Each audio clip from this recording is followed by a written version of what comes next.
বিএনপির ভারপ্রাপ্ত চেয়ারম্যান তারেক রহমান কর্তৃক ঘোষিত রাষ্ট্র কাঠামো মেরামতের ৩১ দফা রূপরেখা বাস্তবায়নে জনমত গঠন ও জনসচেতনতা সৃষ্টির লক্ষ্যে লিফলেট বিতরণ করেন চাঁপাইনবাবগঞ্জ সদর ৩ আসনের ধানের মনোনয়ন প্রত্যাশী ও সদর উপজেলা বিএনপির আহ্বায়ক ওবায়দ পাঠান।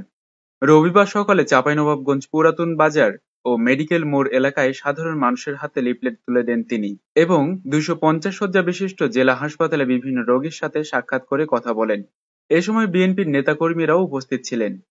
তারেক রহমানের ৩১ দফা কর্মসূচি বাস্তবায়নের লক্ষ্যে নিয়মিত লিফলেট বিতরণ ও গণসংযোগ চালিয়ে যাচ্ছেন ধানের মনোনয়ন প্রত্যাশী ও সদর উপজেলা বিএনপির আহ্বায়ক ওবায়দ পাঠান।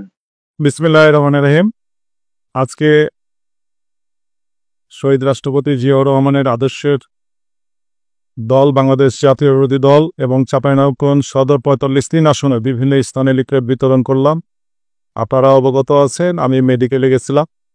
মেডিকেলে রোগীদের সাথে কথা বলে এবং আরএমওর সাথে আলোচনা করে যেসব জায়গাগুলো ত্রুটিপূর্ণ আছে সেই সব জায়গাগুলো আরএমও সাহেব বলল কি আমি ওটা অতি শীঘ্রই পূরণ করার ব্যবস্থা গ্রহণ করবে।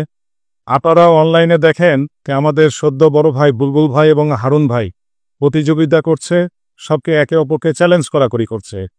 তো আমরা একে অপরের চ্যালেঞ্জ না করাকরি করে বাস্তবে আমরা আসি চাঁপাইনবাবগঞ্জ জেলা এবং চাঁপাইনবাবগঞ্জ সদর ৩ আসনকে কিভাবে উন্নত করা যায়।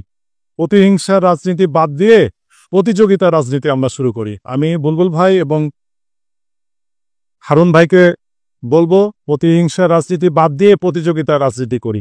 চাঁপাইনবাবগঞ্জ সদর ৩ আসনে যদি আমি মনোনীত হই, আমি যদি চাঁপাইনবাবগঞ্জ মানুষের কাজ করার সুযোগ সুবিধা পাই, আল্লাহ পাক আমাকে যদি দান করেন, তো অবশ্যই আমি এটা চাঁপাইনবাবগঞ্জ সদর ৩ আসনকে গ্রিন সিটি হিসাবে পরিপূর্ণতা দিব এবং হাইরেঞ্জ বিল্ডিং হবে এবং ব্যবসা বান্ধব চাঁপাইনবাবগঞ্জ শহর হবে ইনশাআল্লাহ। আসসালামু আলাইকুম।